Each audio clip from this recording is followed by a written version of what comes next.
교재 458페이지에 일단 전기 회로 문제 같이 한번 이어보도록 하겠습니다. 1번 문제부터 한번 보도록 하죠. 전기의 성질에 대한 설명 중 틀린 것은 하는 문제입니다. 보기 1번에 원자는 중심에 원자 핵이라고 하는 게 있고요. 그리고 그 외곽에는 전자라고 하는 것이 떨어당기고 있죠.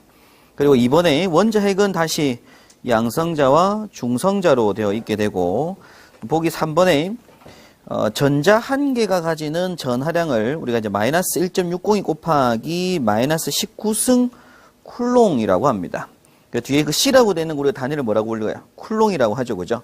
전기의 량 또는 전하량이라고 부르는데 C 마이너스 19승 쿨롱입니다. 그리고 양성자의 이제 전하량은 플러스 1.602 곱하기 C 마이너스 19승 쿨롱이라고 하고요. 전자는 마이너스 1.602 곱하기 C 마이너스 19승 쿨롱이라고 하게 됩니다. 전하를 가지는 걸 우리가 이제 전자와 양성자로 구분하게 되고, 전자가 이제 음전하, 양성자가 양전하라고 하게 됩니다. 1번 답은 3번 되는 문제죠. 자, 2번에 1A는 몇 쿨롱인가 라고 하고 있는데, 자, 일단 암페아라고 하는 요걸 우리가 이제 뭐라고 부르냐면 전류죠, 전류. 기호로 따지면 I를 나타내고요. 아워라고 하는 게 이제 시간입니다, 시간. 그래서 기호로는 T가 될 거예요, T. 그리고 몇 쿨롱인가라고 할 때 이 전하량에 나타내는 기호가 뭐냐면 Q라고 하죠, 그죠? 전기량을 나타내는 기호입니다.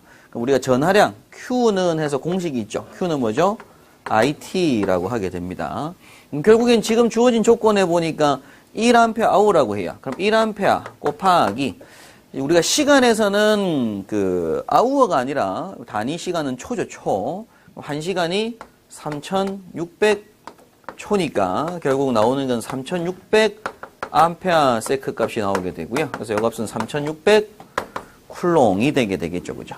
자, 여기서 참고로 한번 체크하셔야 될 게 뭐냐면 전류 I라는 개념 자체가 결국 뭐예요? 단위 시간당 흐르는 전하량. 그래서 I는 T분의 Q라고 하게 되는데, 우리가 이제 단위 전하 1쿨롱이 있습니다. 1쿨롱. 단위 시간을 1초로 보잖아요, 그죠? 그래서 1초당 1쿨롱 지나가는 거, 이걸 우리가 뭐라고 불러요? 1A라고 하죠. 그래서 이제 1A라는 개념 자체는 1쿨롱 퍼 세크를 1A라고 합니다.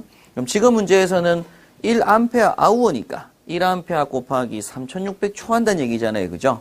그럼 이게 3600 암페아 세크가 나오게 되고, 이때 암페아 세크 곱한 값이 뭐니까? 쿨롱이잖아요, 쿨롱. 그러니까 3600 쿨롱이 되겠죠, 그죠? 3번 문제.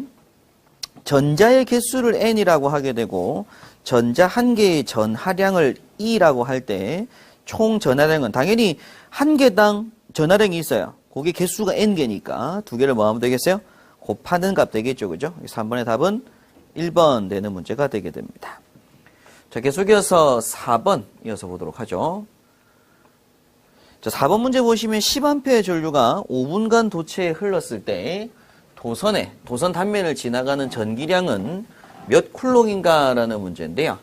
자, 문제에서도 마찬가지로 항상 중요한 게 이 수치하고 단위에다가 기호를 붙여보는 게 굉장히 중요합니다. 10A라고 하는 건 전류 I고요. 5분이라고 하는 시간으로 타임, T가 나오게 되고요. 그때 이제 문제에서 묻는 게 전기량을 물었으니까 이건 뭐죠? Q입니다, Q. 자, 그럼 Q는 뭐니까?